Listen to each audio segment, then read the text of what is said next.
നമസ്കാരം. സോഡിയാക് മീഡിയയിലേക്ക് എല്ലാ പ്രേക്ഷകർക്കും സ്വാഗതം. 2026 ആഗസ്റ്റ് മാസത്തെ പൂയ നക്ഷത്രക്കാരുടെ നക്ഷത്രഫലം ഒന്ന് പരിശോധിച്ച് നോക്കാം. പൂയ നക്ഷത്രം എന്ന് പറയുമ്പോൾ കർക്കിടകക്കൂറാണ്. കർക്കിടകക്കൂറിൽ സർവേശ്വരകാരകനായിരിക്കുന്ന വ്യാഴം കർക്കിടകത്തിലാണ് നിൽക്കുന്നത്. അപ്പോൾ ജന്മരാമോനേ ദുഃഖം എന്ന് പറയുന്നൊരു യോഗം ആണ്. ശ്രീരാമേന്ദ്രൻ വനവാസത്തിന് പോയ രീതിയിൽ ഒരു കാര്യം കൃത്യമായിട്ട് തീരുമാനം എടുക്കാൻ പറ്റാത്ത രീതിയിലുള്ള കുറച്ച് അരച്ചിലുണ്ടാകാനുള്ള സാധ്യതയാണ്.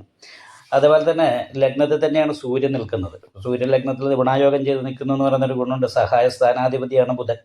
അപ്പം സഹായ സ്ഥാനാധിപതിയും ലഗ്നാല് ധന സ്ഥാനാധിപതിയും കൂടി ഗുണായോഗം ചെയ്ത് നിൽക്കുന്ന കാരണം കൊണ്ട് ചെയ്യുന്ന പ്രവൃത്തിയിൽ സ്വന്തം കഴിവ് പ്രകടിപ്പിക്കാനും നല്ല രീതിയിൽ സംസാരിക്കാനും കഴിയും. പക്ഷേ എന്നാൽ പോലും ദൈവാധീനം ഉണ്ടോ എന്ന് ചോദിച്ചാൽ ദൈവാധീനം ഉണ്ടെങ്കിലും പൂർണ്ണമായിട്ടും ദൈവാധീനം പറയാൻ വയ്യ. കാരണം ജന്മത്തിൽ നിൽക്കുന്ന വ്യാഴം പൂർണ്ണം ചാരവശാൽ ദൈവാധീനത്തിന് ഇത്തിരി കുറവാണ് കാണിക്കുന്നത്. അതേപോലെ 2ാം ഭാവത്തിൽ കേതുവും 12ാം ഭാവത്തിൽ ചൊവ്വയാണ്.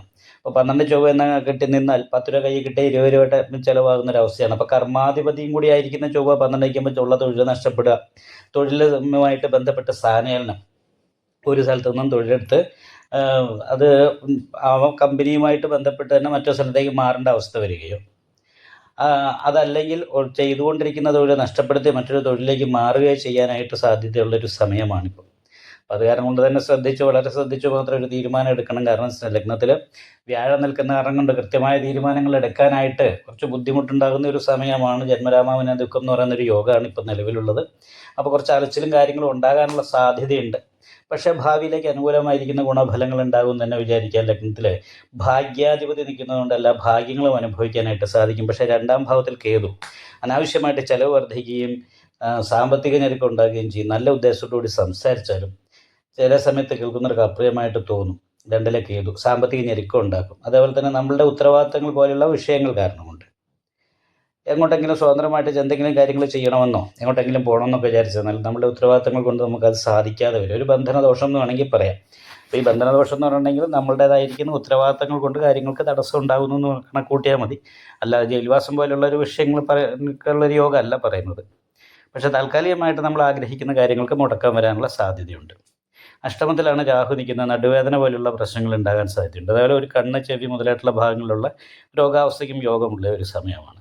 വിഷ്ണുക്ഷേത്ര നെയ്വിളക്ക്, ഭാഗ്യസുഖാർച്ചന മുതലായിട്ടുള്ള വഴിപാട് കൊണ്ട് മുടങ്ങാതെ ചെയ്യണം. ശിവക്ഷേത്രത്തിൽ ശംഖാഭിഷേകം, ഗണപതി ഹോമം മുതലായിട്ടുള്ള വഴിപാട് നെയ്വിളക്കും കഴിപ്പിക്കണം. നാഗദോഷം പരിഹാരവും ചെയ്യണം. ഭാഗ്യസ്ഥാനത്ത് രാഹുവാണ്, ശനിയാണ് നിൽക്കുന്നത്. അപ്പോൾ അയ്യപ്പക്ഷേത്ര നീരാഞ്ജനം വഴിപാട്, നാഗപൂജ എന്നീ വഴിപാടുകളൊക്കെ ചെയ്ത് നന്നായിട്ട് പ്രാർത്ഥനയുണ്ടാകണം. ലഗ്നത്തിൻ്റെ 5ാം ഭാവാധിപതിയാണ് 12 നിൽക്കുന്നത്. അപ്പോൾ കുറച്ച് മാനസികമായിട്ടുള്ള ടെൻഷനൊക്കെ ഈ സമയത്ത് അനുഭവിക്കാനുള്ള യോഗമുള്ളത് കാരണമുണ്ട്. നല്ല പരിഹാരങ്ങൾ ചെയ്യുക എന്നുള്ളത് തന്നെയാണ്. എന്തായാലും കഴിഞ്ഞ മാസം പോലെ തന്നെ ഒരു സമാനമായിട്ടുള്ള ഒരു അനുഭവം തന്നെയാണ്. കാര്യമായിട്ടുള്ള തടസ്സങ്ങളോ പ്രശ്നങ്ങളില്ല. പക്ഷേ തൊഴിലുമായിട്ട് ബന്ധപ്പെട്ട് ഒരു സ്ഥാനചലനത്തിനുള്ള യോഗം കാണുന്നു എന്നുള്ളതാണ് പ്രധാനം.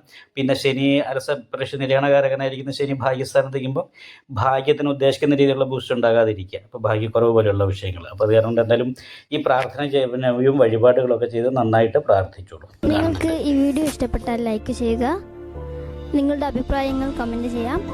ജ്യോതിഷവുമായി ബന്ധപ്പെട്ട കൂടുതൽ കാര്യങ്ങൾ അറിയാൻ ഈ ചാനൽ സബ്സ്ക്രൈബ് ചെയ്യുക. ഞങ്ങളുടെ ഓൺലൈൻ കൺസൾട്ടൻസി നമ്പർ താഴെ ഡിസ്ക്രിപ്ഷൻ ബോക്സിൽ കൊടുത്തിട്ടുണ്ട്. ആവശ്യമുള്ളവർക്ക് കോൺടാക്റ്റ് ചെയ്യാവുന്നതാണ്.